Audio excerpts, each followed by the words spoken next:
이번 주 연휴 기간 동안은 새벽 예배 2부 예배를 1부 예배와 합쳐서 드리고 목요일부터 2부 예배가 있습니다. 그 외에 참조하시고 다음 주에 또 마라톤 대회 있는 거 꼭 기억해 주시면 감사하겠습니다. 말씀 보도록 하겠습니다. 이사야 59장 말씀입니다. 1절부터 8절까지인데 우리 1절, 2절만 읽고 우리 또 말씀 보면서 읽도록 하겠습니다. 이사야 59장 1절, 2절 말씀 우리 다 같이 읽도록 하겠습니다. 여호와의 손이 짧아 구원하지 못하심도 아니요 귀가 둔하여 듣지 못하심도 아니라 오직 너희 죄악이 너희와 너희 하나님 사이를 갈라 놓았고 너희 죄가 그의 얼굴을 가리어서 너희에게서 듣지 않으시게 함이니라. 아멘. 아멘. 여호와의 손이 짧아 구원하지 못하심도 아니요 귀가 둔하여 듣지 못하심도 아니라 오직 너희 죄악이 너희와 너희 하나님 사이를 갈라 놓았고 너희 죄가 그의 얼굴을 가리어서 너희에게서 듣지 않으시게 함이니라. 아멘.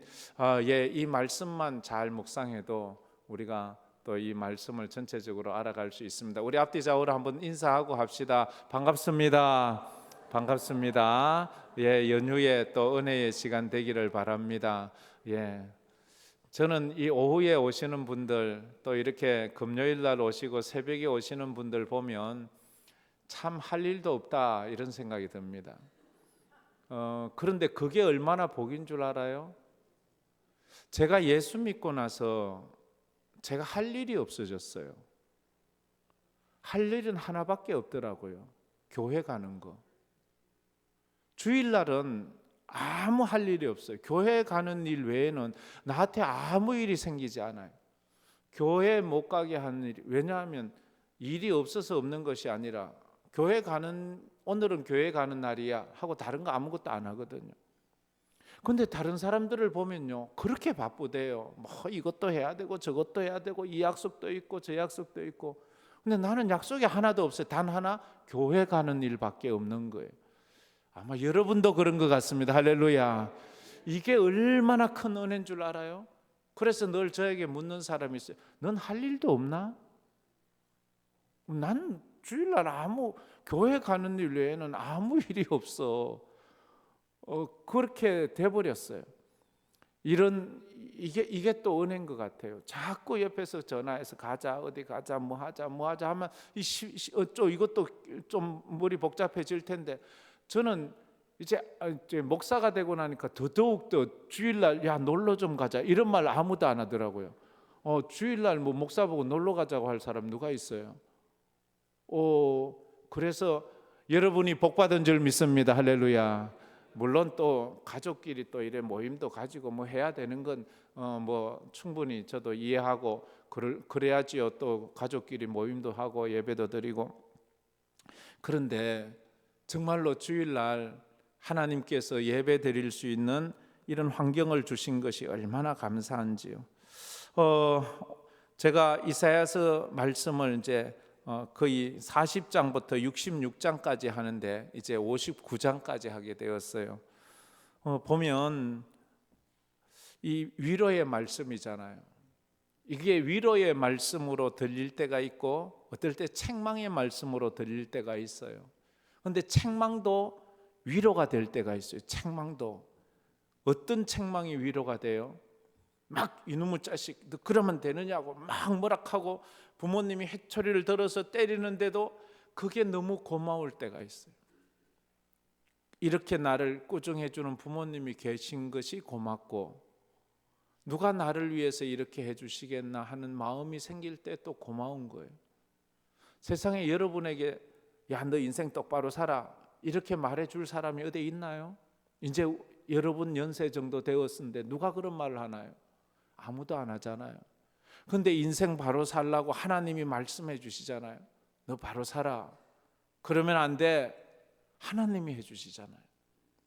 사람이 한다고 생각하면 어이구 금방 지내 이럴 수 있는데 하나님께서 하시니까 그게 감사한 거예요. 그래도 하나님 내가 뭐라고 또 이래 바로 살라 하시나 하는 거. 그래서 그게 위로가 돼요. 너희는 위로하라. 내 백성을 위로하라. 여러분 이번에 명절이 되면 혹시 가족들을 만나고 자녀들을 만나게 된다면 정말 중심으로 자녀들을 염려해주고 격려해주고, 그래서 나 엄마 아빠 만나고 나서 힘이 나. 뭔가 꾸중을 듣고도 힘이 날 수가 있어요.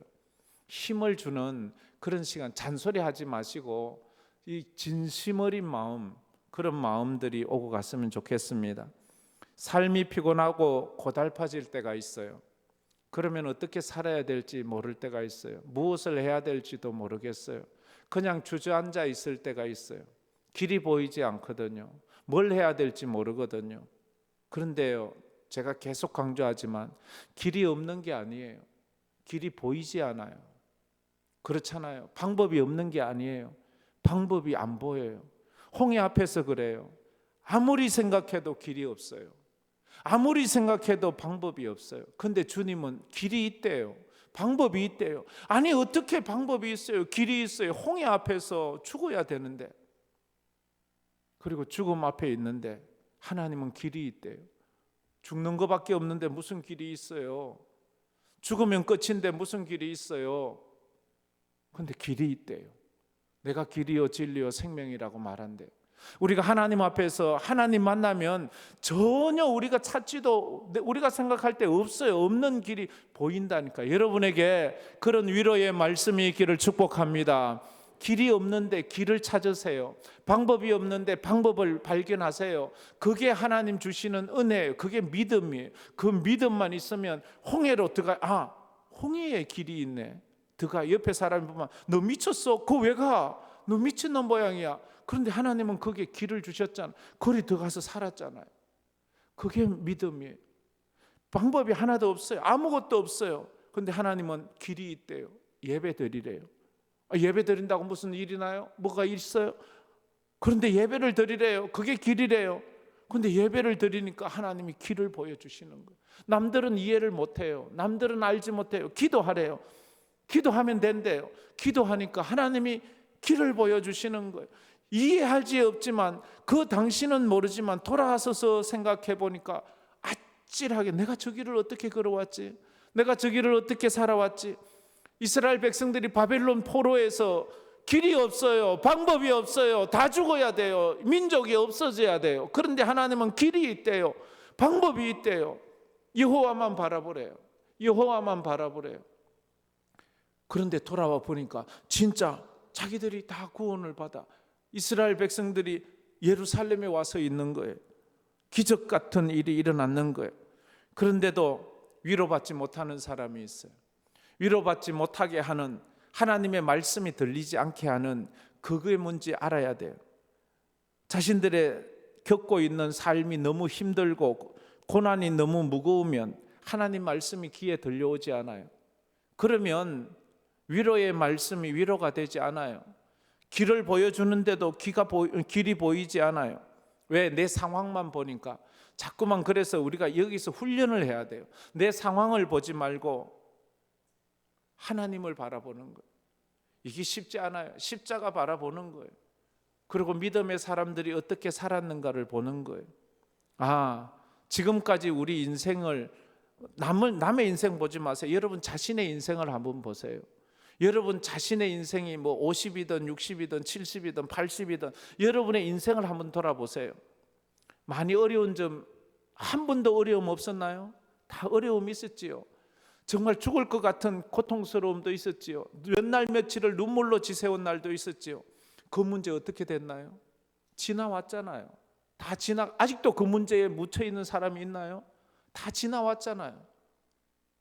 힘들든 편하든 어쨌든 지나왔잖아요. 그처럼 지금 내가 당하고 있는 이 문제도 10년 후, 20년 후 지나면 다 지나가고 옛날 이야기가 될 거예요. 지금은 이게 턱까지 숨이 차서 죽을 것 같고 어떻게 해야 될지 몰라서 여기서 아둥바둥하지만 10년 후, 20년 후에는 이 문제는 없어졌을 거예요. 그때 나의 이때의 모습이 부끄러운지 아니면 그래도 하나님 은혜였다고 고백할는지 그게 문제인 거예요. 지금 이 상황을 우리가 이겨낸다면 믿음으로 10년 후에 20년 후에 이게 간증이 될 거예요. 근데 지금 부끄러운 모습으로 아둥바둥만 하고 있다면 어쨌든 이 문제도 지나갈 거예요. 이 문제를 믿음으로 지나갈 건지 믿음 없이 지나갈 건지 우리가 그것을 결정하고 걸어가야 되는 것입니다. 그래서 57절에 가장 큰 문제가 뭐예요? 평안이 없는 거예요. 평안이 없는 거예요. 악인에게는 평안이 없다. 57장 끝 21절에 그래만 악인에게는 평안이 없는 거예요. 힘들고 어려운 일 때문에 왜 평안이 없어요? 힘들어서 그렇잖아요. 그 평안의 주인 되신 예수님, 샬롬의 왕, 평강의 왕 되신 주님이 내게 평강을 주셔야지요. 그러니까 위조된 경건에는 평강이 없어요. 위조된 경건, 지난주에 말했죠.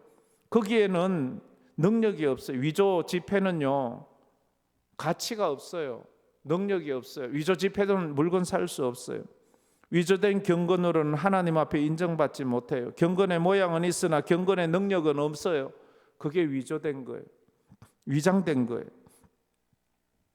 그래서 우리가 하나님 앞에서 이제 바로 써야 되는데, 경건의 능력을 가지자면 내가 받은 은혜를 흘러보내야 돼요. 내가 받은 은혜를 한번 흘러보내 보세요. 그러면 그때의 진짜 눈물이 뭔지 알고 하나님 은혜가 뭔지를 알게 될 거예요. 내가 받은 것 흘러보내 보세요. 그러면 분명히 내가 흘러보낸 것이 먼 훗날에 내가 다시 받을 때는 몇 갑절의 은혜로 내가 물러받게 될 거예요.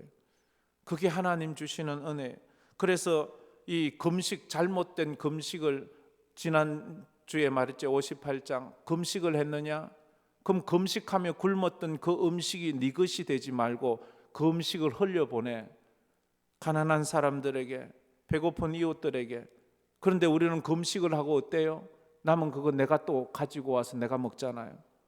그건 진정한 금식이 아니에요. 위조된 금식이에요. 내가 하나님 앞에 예배를 드렸어요. 그러면 예배의 은혜를 받았어요. 그럼 그 은혜를 흘려보내세요. 자꾸만 남들에게 이 은혜 받은 걸 이야기를 하세요. 축복받은 걸 이야기를 하세요. 그게 고인물은 썩지만 흘러가는 물은 물된 동산같이 생수가 넘쳐나서 그렇게 흘러나가는 거예요. 그러면서 이제 59장 오늘 말씀에는 또 위조된 신앙에 대해서 말하는데, 모든 위조된 신앙은 책임을 자꾸 남에게 전가해요. 그래서 무슨 일에 있어서 변명하고 핑계대는 거예요. 그 모든 것에 대한 책임을 내가 지려고 해야 되는데 자꾸만 남에게 전가하다 보니까 그것이 하나님에게 전가해요. 그래서 위조된 신앙은 모든 것의 책임을 하나님의 무능과 무관심에 돌린다. 다 같이 읽어봅시다. 위조된 신앙은 모든 것의 책임을 하나님의 무능과 무관심에 돌립니다. 참 저게 무슨 말인가 하면, 위조된 신앙, 온전한 신앙이 아닌 것은요, 모든 책임을 하나님이 무능해서 나 안 도와줬어요. 하나님이 내게 무관심해서 날 안 도와줬어요. 하나님께 그 핑계를 대는 거예요. 경건의 모양은 있으나 경건의 능력이 없어. 하나님 때문이라고 말하지요. 하나님 때문이라고. 하나님 앞에서 나의 어떤 형편도 상황도 변명과 핑계가 될 수 없습니다. 근데 우리는 하나님 앞에서 내 형편 때문이라고, 내 상황 때문이라고 그걸 변명하고 그걸 핑계를 하는 거예요. 지금 이스라엘 백성들이 59장에서 그러고 있는 거예요. 자기 상황을 핑계를 대요. 자기 형편을 핑계를 대요. 그래서 그것이 하나님 탓이라고, 하나님이 안 도와줘서 그렇다는 거예요. 아직도 미숙한 신앙인이, 그렇게 어린아이 같은 신앙인이 그래요. 하나님 앞에서 자신의 삶을 변명과 핑계거리로 삼는 거예요. 마치 아담처럼. 1절 말씀에 지금 핑계하고 있지요. 1절 말씀 다 같이 한번 읽어봅시다. 여호와의 손이 짧아 구원하지 못하심도 아니요 귀가 둔하여 듣지 못하심도 아니라. 근데 그들은 말해, 하나님의 손이 짧아서 나를 도와주지 않는군요. 하나님이 귀를 막아서 내 기도를 듣지 않는군요. 근데 하나님은 아니야, 하나님의 손이 짧아서 너를 못 도와주는 게 아니야. 하나님이 능력이 없어서, 하나님의 귀가 둔해서 아니야. 2절에 네 죄 때문이야. 네 죄 때문이야. 2절 말씀 다 같이 읽겠습니다. 오직 너희 죄악이 너희와 너희 하나님 사이를 갈라 놓았고 너희가 죄가 그의 얼굴을 가리어서 너희에게서 듣지 아니하시게 함이니라. 너희 죄 때문이야.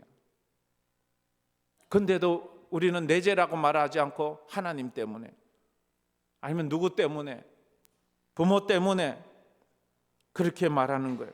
하나님이 무능해서, 하나님이 내게 관심이 없어서. 가인이 말합니다. 자기가 자기 죄 때문에, 자기 욕심 때문에 하나님 앞에 제사 드려도 하나님이 받지 않는데 하는 말이 저 아벨 때문이야. 저 아벨 때문에 하나님이 내 제사를 안 받는 거야. 또 하나님이 아벨만 좋아하고 나는 좋아하지 않아서 그러는 거야. 자기가 하나님 앞에 은혜 받지 못하고 자기의 제사가 하나님 앞에 드려지지 못하는 그 핑계를 대고 있는 거예요. 변명을 대고 있는 거예요. 여러분은 혹시 그렇지 않나요? 내가 지금 이렇게 힘들게 사는 것이 누구 때문이야? 주로 여자들은 저놈은 남편 때문이야.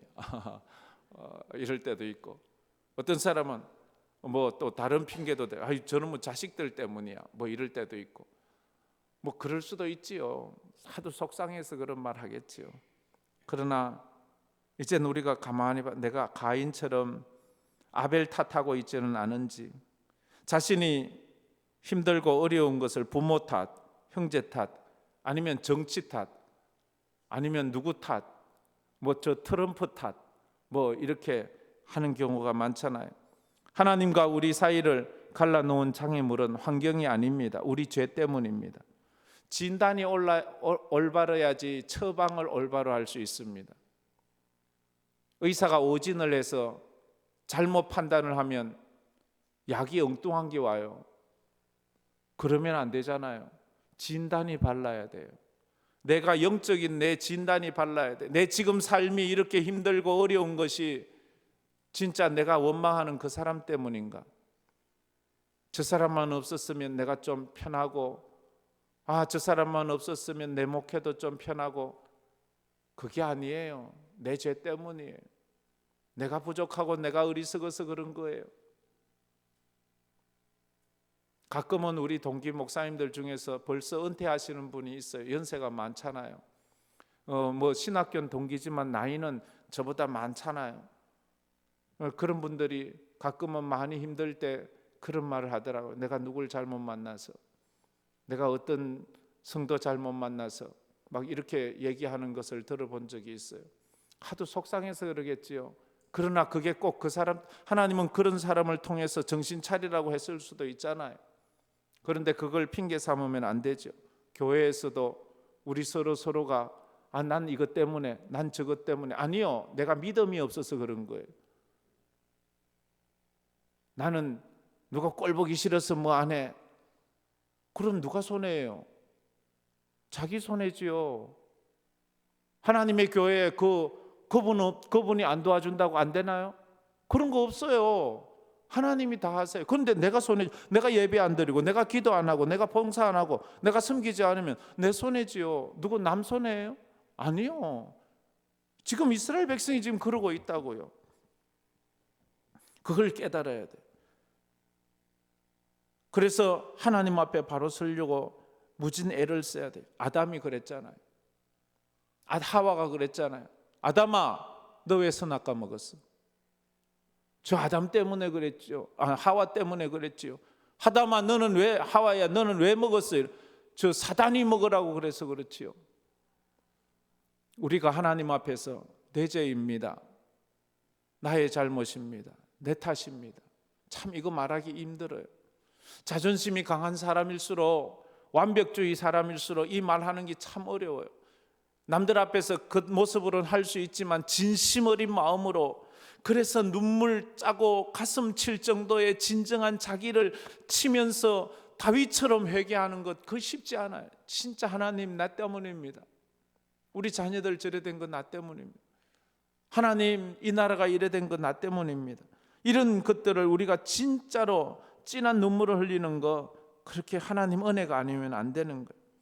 그러면서 이제 3절부터 또 6절까지 말씀, 우리 3절부터 6절까지 말씀 또 다시 한번 다 같이 읽어보겠습니다. 이는 너희 손의 피에 너희 손가락이 죄악에 더러워졌으며 너희 입술은 거짓을 말하며 너희 혀는 악독을 내밀어 공의대로 소송하는 자도 없고 진실하게 판결하는 자도 없으며 허망한 것을 의뢰하며 거짓을 말하며 악행을 잉태하여 죄악을 낳으며 독사의 알을 품으며 거미줄을 짜나니 그의 알을 먹는 자는 죽을 것이요 그의 알을 이 밟힌 적 터져서 독사가 나올 것이니라. 그 짠 것으로는 옷을 이룰 수 없을 것이요 그 행위로는 자기를 가릴 수 없을 것이며 그 행위는 죄악의 행위라. 그 손에는 포악한 행동이 있으며 라고 말합니다. 이것은 계속해서 남유다의 이스라엘 백성들의 죄가 어떤 것인지를 이야기를 하고 있어요. 이스라엘 백성들은 바벨론에서 자신들이 가나안 땅, 하나님 주신 땅에서 범했던 죄악들을 생각하고 회개를 해야 돼요. 그런데 그 바벨론에 앉아서 늘 원망하고 불평한 바벨론 때문에, 아니면 누구 때문에, 이 환경 때문에, 그러나 그들이 그 바벨론에 와 있는 것은 그들의 죄악 때문에, 그들은 또 말해요. 이건 나의 죄가 아니고 우리 조상의 죄인데요. 나는 바벨론에서 태어났는데요. 나하고는 아무런 관계도 없는데요. 아니, 그렇지만 네가 그것을 너의 죄로 알고 회개를 해야 되는 거예요. 우리 교회의 문제가 다른 선배들 문제, 지난한 사람, 아니, 지금 이 교회를 섬기는 우리들이 하나님 앞에서 눈물로 기도할 때 하나님께서는 이 교회에 또 새로운 빛을 보여주시는 거예요. 3절에 그래서 이사야는 이스라엘의 대표적인 죄악으로 두 가지 비유를 들어요. 손과 또 입술을 들어요. 손과 입술. 3절 말씀 다시 한번 읽겠습니다. 이는 너희의 손이 피해 너희 손가락이 죄악에 더러워졌으며 너희의 입술은 거짓을 말하며 너희의 혀는 악독을 내밀어. 지금 이사야 선지자가 말하는 두 가지 대표적인 죄를 손, 그 다음에 입술, 손으로 짓는 죄와 입술로 짓는 죄를 이야기를 하고 있습니다. 지금 이건 참 듣기가 민망스러울 때도 있어요. 우리가 어떨 때는요, 막 아플 때가 있잖아요. 의사가 막 우리를 강제로 막 치유할 때, 막 더 물리치료할 때 막 더 강하게 제껴버리고 이러면 막 아프고 소리 지르고 막 그러면 막 어떤 사람은 발로 막 의사를 그냥 밧줄로 찬다고까지 해요. 너무 아프니까. 그처럼 고름이 가득 들어있는데 그걸 그냥 두면 안 되잖아요. 그걸 짜내야 되잖아요. 짜낼 때는 얼마나 아파요. 정말 그만둬 막 이러고 막 입에서 막 험한 소리가 막 나오지만 꽉 짜가지고 와 개가 있고 고름이 푹 터지고 나면 시원해지잖아요. 그처럼 우리가 하나님 앞에서 한번 그런 회개의 역사가 있어야 되는 거예요. 여러분은 회개를 해보셨어요? 정말 하나님 앞에 대골대골 구르면서 한번 회개를 해보셨어요? 회개를 한번 한 사람은 죄 짓는 것이 얼마나 어렵다는 것을 알아요. 얼마나 힘들다는. 다시는 그런 회개를 또 해야라 하면 못하게, 아이 또 나라 그러면 안 나려고 하는 것처럼 그렇게 회개가 힘들고 어려울 때가 있기 때문입니다. 하나님이 우리에게 손을 왜 줬어요? 세상을 보살피고 세상을 가꾸고 세상을 살리라고 이 손을 주었잖아요. 그런데 이스라엘은 이 손으로 뭘 했어요? 세상을 파괴하고 세상을 더럽히고 세상을 죽이는 손으로 썼어요. 하나님이 이 이야기를 하는데도 그들은 회개하지 않아요. 하나님은 우리에게 입술을 왜 주셨어요? 우리에게 혀를 왜 주셨어요? 하나님 찬양하고 하나님께 감사하고 서로를 축복하고 서로를 칭찬하라고 이 입술을 주셨는데 우리는 이 입술로 뭘 했나요? 남 저주하고 남 흉보고 하나님 앞에 불평하고 원망하고 화내고 소리치고. 우리가 이 입술로 우리 자녀들을 얼마나 저주를 했나요? 우리가 이 입술로 얼마나 우리 성도들을 괴롭혔나요? 가슴에 비수처럼 찌를 때가, 이걸 회개해야 돼. 내 손으로 하나님의 뜻대로 남들을 가꾸고 도와주고 베풀고 섬기는 손이 아니라 남의 걸 착취하고 남을 괴롭히고 남을 못 살게 했던 내 이 손을 하나님 불쌍히 여겨달라, 용서해달라. 하나님께서 이 혀를 주셨는데, 그래 어떤 사람은 이 주둥이 때문이 하고 자기 주둥이를 자꾸 때리는데, 주둥이 때린다고 그게 주둥이가 되는 거 아니잖아요. 그걸 알아야 돼요. 사람은 주둥이를 자꾸 때려요. 주둥이가 말하는 거지 아니잖아요. 말은 어디서 나와요? 마음에서 나오는 거잖아요. 마음이 문제지 주둥이가 무슨 죄가 있나요? 자꾸 하면 주둥이 때리지 말고 이 마음, 내 심보를 말은 여기서 나오는 거예요. 죄도 여기서 나오는 거예요. 내 손과 발 이거 잘라낸다고 죄가 없어지는 게 아니에요. 도박하는 사람 자꾸 손을 자르는데 손 자른다고 오른손 자르면 왼손으로 하고 왼손 자르면 입으로도 한대요. 입으로 발가락으로도 한대요. 그럼 다 잘라버리라고. 그럼 마음을 잘라야지. 마음을 잘라야지. 할렐루야. 그래. 저도 그래요. 참 그랬어요. 제가 가끔씩 얘기하는 거지만 저는요, 설교자가 되었다는 것이 얼마나 감사한지요. 그래서 제가 열심히 살고 믿음으로 살려고 몸부림치는 거예요. 어쨌든 제가 말씀을 준비하고 전하면서 그래도 내게 얘기를 하잖아요. 그래서 귀한 거예요. 여러분, 기도 순서 빠지지 마세요. 기도를 하니까 그나마 그대로 사는 거잖아요. 기도 자꾸 빠지면요, 이제 마음대로 살아요. 기도한다 그러면 한 일주일 전부터 기도도 쓰고, 내가 이렇게 기도하는데 부족한 것 없나 싶고 막 이렇게 해서 자기가 경건의 훈련을 하잖아요. 근데 그거 자꾸 빠지고 안 해버리면 그만 뭐 아무렇게나 양심의 가책 없이 사는 거예요. 목사가 설교 안 한다고 생각해 보세요. 아이고 뭐 내가 뭐 설교 안 해도 누가 뭐라 하나. 근데 설교하는데 내가 막 거짓말하고 남 흉보고 이러면, 아이고 목사님 설교는 그래 하더니 왜 이렇게 말하잖아요. 아이고 그러면 내가 그래 안 살아야지. 이런 마음 생기잖아요. 그런 마음이 있습니다. 그래요. 그러면서 이 3절 말씀이 그렇게 말하죠. 가슴에 손을 얹고 한번 이 3절 말씀을 한번 생각해 보세요. 이는 너희 손이 피에 너희 손가락이 죄악에 더럽혀졌으며 너희 입술은 거짓을 말하며 너희 혀는 악독을 내밀어, 그렇게 말씀을 하고 있습니다. 이스라엘 백성들은 아닙니다. 우리 그렇게 한 적 없어요. 우리 입술로 우리 손으로 그런 적 없어요. 우리가 언제 그런 적이 있습니까? 우리는 남을 도왔고 우리는 좋은 말을 했고 우리는 찬양도 했어요. 그들에게 예수님을 보여주는 거예요. 십자가를 보여줘요. 너희들 예수님 십자가에 못 박힐 때 그 손으로 뭐 했어?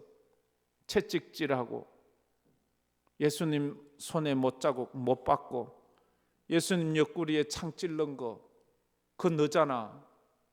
네 손으로 예수를 십자가에 찌르고 못 박고 피 흘리고, 그리고 네 입술로 뭐 했어?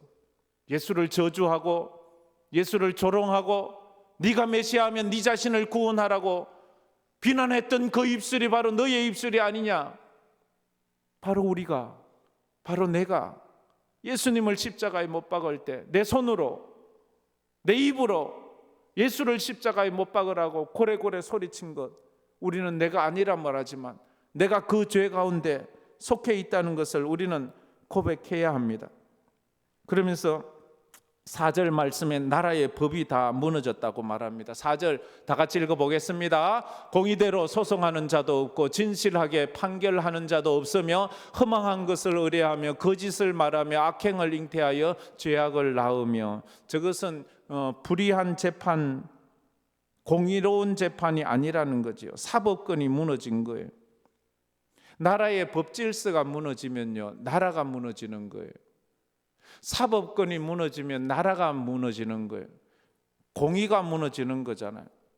그래서 나라의 법이 바로 서야 되는 거예요. 그래서 이 나라에 법이 바로 서야 되는 거예요. 법이 잘못 서면 안 되는 거예요.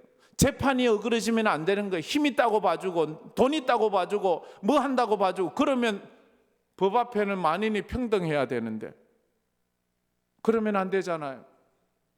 그럴 수는 없잖아요. 그래서 이 시대에 주님 법이 바로 서게 해주세요. 또 하나, 하나님의 법도 바로 서야지요. 하나님의 법이 바로 서야지요. 하나님의 법이 안 된다는 게 세상 법에서는 자꾸 맞다고 말하면 안 되잖아요. 하나님의 말씀에 위법된 것은 법이 발의를 하면 안 되는데도 법을 거스르려 하나님 앞에 대항하는 그런 법을 만들어서는 안 된다는 거예요. 공정한 재판은 사회 질서의 근간이 되는 거예요. 그처럼 교회도 법이 바로 서야 되는 거예요. 누구나 다 똑같은 거예요. 아우 뭐 힘이 있고 영향력이 있다고 아우 그 장로는 봐주고 그 목사는 봐주고 그 권사는 좀 봐주고 힘없고 빽 없는 사람은 뭐 안 되고 그러면 안 되는 거예요. 우리가 하나님 앞에서 법이 바로 서야 돼요. 그런데 이스라엘 백성은 이 법이 다 무너져서 불의한 재판으로 악을 잉태하고 죄악을 남아서 그렇게 되었다는 거예요. 그러면서 이스라엘 죄악의 결과를 두 가지로 비유를 하는데 독사와 금이에요. 독사와 금이로 말해요. 5절 말씀에 저렇게 말하죠. 다 같이 읽겠습니다. 독사의 알을 품으며 거미줄을 짜나니 그 알을 먹는 자는 죽을 것이요 그 알을 알이 밟힌 적 터져서 독사가 나올 것이니라. 독사와 거미줄을 이야기를 하는 거예요. 독사, 그들의 죄악의 모습이 독사 같고 거미줄 같다는 거예요. 아무리 멋지게 말을 해도 그 독사에는 치명적인 독이 있잖아요. 그래서 그 독사에게 물리면 죽는 거예요. 그래서 그 독사가 낳는 거 뭐예요? 독사의 알을 낳잖아요. 그 알을 많이 난다고 해서 그게 좋나요? 거기에서 또 독사가 나서 또 사람을 죽이는 거예요. 거미줄은 어때요? 거미줄은 아무짝에도 쓸 수 없잖아요. 그것으로 옷을 짜도 옷을 입을 수 없잖아요. 누에 실로는 옷을 짜서 입지만 거미줄로는 옷을 짜서 입을 수 없잖아요. 그게 6절 말씀이잖아요. 6절 말씀에 이렇게 말합니다. 우리 다 같이 6절 말씀 읽어봅시다. 그 짠 것으로는 옷을 이룰 수 없을 것이요 그 행위로는 자기를 가릴 수 없을 것이며 그 행위는 죄악의 행위라 그 손에는 포악한 행동이 있으며 거미줄로 짠 것으로는 옷을 만들 수 없어요. 거미줄로 짠 것으로는 우리의 더러움을 가릴 수가 없어요. 그래서 거미줄로 짠 것은 옷이 될 수 없고 거미줄로 짠 것은 우리의 허물을 가릴 수 없어요. 그런데도 그것이 내 허물을 가린다고 말하는 것은 그건 어리석은 사람이에요. 십자가 보혈 예수로 옷 입는 것만이 우리의 죄와 허물을 가릴 수 있는데 거미줄이 뭐예요? 죄악으로 짠 것으로는 안 되는 거예요. 세상 것으로는 안 돼. 나뭇잎으로 짠 옷으로는 나뭇잎 바르면 또 수치와 우리의 죄악이 드러날 뿐임을 우리가 알아야 되는 거예요. 그래서 욥기서 8장 14절에도 그가 믿는 것이 끊어지고 그가 의지하는 것이 거미줄 같은 적 거미줄같이 끊어져 없어진다는 말이지요. 거미줄은 든든하지가 않아요. 그것은 도리어 작은 곤충들은 올무에 걸려서 잡아먹기는 하지만 그것이 무슨 힘이 있겠습니까? 아담의 죄는 핑계와 불평으로 해결되지 않았어요. 아담은 회개해야지만 되는 거예요. 회개만이 그가 살 수 있는 거예요. 가룟 유다는 예수님의 말씀 듣고도 깨닫지를 못했어요. 너희 중에 하나가 나를 팔리라. 나와 함께 떡그릇에 손을 드는 자가 나를 팔리라. 가룟 유다에게 또 말해 네가 하고자 하는 일을 하라. 그렇게까지 계속 말씀하는데도 가룟 유다는 그 죄를 깨닫지 못했어요. 그때라도 예수님 잘못했어요. 회개하면 되는데 회개를 하지 않아요. 너희 중에 하나가 나를 팔리라. 나와 함께 떡그릇에 손을 대는 자가 나를 팔리라. 네가 하려고 하는 일을 계속하거라. 그런데도 회개하지 않았다는 거예요. 우리가 하나님의 말씀을 듣는데도 이게 가슴에 찔려오지를 않는 거예요. 남이 자꾸만 이런 말씀 들으면 아우 저 집사가 들어야 되는데 아우 저 근사는 어디 갔냐 이런 말씀도 안 듣고 그러지 말아요. 그거 그 근사가 아니고 바로 내가 들어야 될 말이에요. 바로 나에게 하는 말이에요. 그것이 나를 살리는 거예요. 7절 8절 말씀, 우리 7절 8절 말씀 이제 다 같이 읽어봅시다. 그 발은 행악하기에 빠르고 무죄한 피를 흘리기에 신속하며 그 생각은 악한 생각이라 황폐와 파멸이 그 길에 있으며 그들은 평강의 길을 알지 못하며 그들이 행한 곳에는 정의가 없으며 굽은 길을 스스로 만드나니 무릇 이 길을 밟는 자는 평강을 알지 못하느니라 말했습니다. 말씀이 깨달아지면 자기의 죄악들이 깨달아지게 되는데 그리고 회개하게 되는데 근데 말씀이 깨달아지지 않는 거예요. 말씀이 깨달아지지 않아. 예수님 때에도 예수님의 말씀이 깨달아지지 않아. 결국 예수님을 십자가에 못 박고 마는 거예요. 그들의 발은 무지한 피를 흘리기에 신속하고 그들의 생각은 악한 생각으로 황폐와 파멸의 길을 가게 되었다라고 하면 스스로 그들의 발이 그들의 생각이 멸망의 길을 가요. 그러면서 8절에 그들은 평강의 길을 모른다고 했죠. 평강의 길 8절 말씀에 참 이게 마음 아파요. 그들은 평강의 길을 알지 못한대요. 그래서 마지막에 평강을 알지 못하느니라. 이건 57장에서 우리가 보았죠. 악인은 평강을 얻지 못하느니라. 악인에게는 평강이 없다는 말이 있잖아요. 악인은 평강을 원해서 살잖아요. 어쨌든 악인은 분쟁을 일으켜요. 악인은 싸움을 일으켜요. 꼭 보면 이 북한이나 러시아 같아요. 저들은 충분히 화해하고 대화로 전쟁 안 하고도 할 수 있는데 어쨌든 전쟁을 하려고 하는 거예요. 전쟁하면 너도 죽고 나도 죽고 다 죽는데 그래 전쟁을 하자요. 다 죽자는 말이에요. 그래서 이 악한 사람들은 그런 거예요. 전쟁하지 않고도 이걸 해결해 가야 돼요. 그래서 훌륭한 정치는 싸우지 않는 정치를 해야 되는 거예요. 싸우지 않고 이기는 자가 진짜로 이기는 거지, 싸워서 이기는 자는 서로가 피를 흘린 다음에 이기는 것은 손해가 많잖아요. 그래서 우리 성도들은 이 땅을 살아가면서 싸우지 않는, 우리 예수님은 누구와 싸웠나요? 예수님은 아무하고도 싸우지 않았어요. 물론 화내신 적은 있지만 싸우지는 않았어요. 우리가 하나님의 일을 하면서 하나님을 믿는 사람으로서 정말로 믿음으로 살아가야 되는 거예요. 그래서 하나님의 말씀을 붙잡고 정말로 회개하며 나아가야 됩니다. 마지막으로 이 말씀을 붙잡고 이제 회개하는 마음이 있는데 12절에 이 말씀을 들은 백성들이 자백을 하는 말이에요. 자, 다 같이 자백하는 마음으로 읽어봅시다. 이는 우리의 허물이 주의 앞에 심히 많으며 우리의 죄가 우리를 쳐서 정언하오니 이는 우리의 허물이 우리와 함께 있음이니라. 우리의 죄악을 우리가 아나이다. 이 이사야 선지자의 말을 듣고 이스라엘 백성들이 우리의 허물을 우리가 압니다. 허물이 주 앞에 심히 많습니다. 내 죄악이 너무 넘쳐서 이 다윗 왕이 하나님 앞에 나가서 눈물로 기도하고 눈물로 회개하는 것처럼 하나님의 말씀 앞에 이제 두 손 두 발 들고 우리의 죄악이 우리를 압니다. 12절에 말해요. 그 다음에 13절에도 계속 이렇게 말하죠. 우리가 여호와를 배반하고 속였습니다. 우리 하나님을 따르는 데에서 돌이켜 포악과 패역을 말하였습니다. 거짓말을 마음에 잉태하여 나았습니다.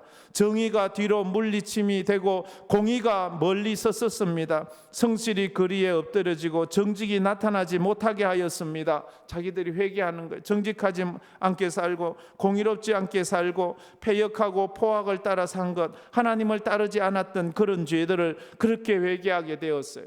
우리 사랑하는 성도들이 고름을 짜는 마음으로 우리 속에 있는 이 썩은 죄악들을 짜내는 그런 은혜가 있기를 주의 이름으로 축복합니다. 이 말씀을 생각하면서 우리 이 찬양 한번 해봅시다. 정결한 마음 주시옵소서.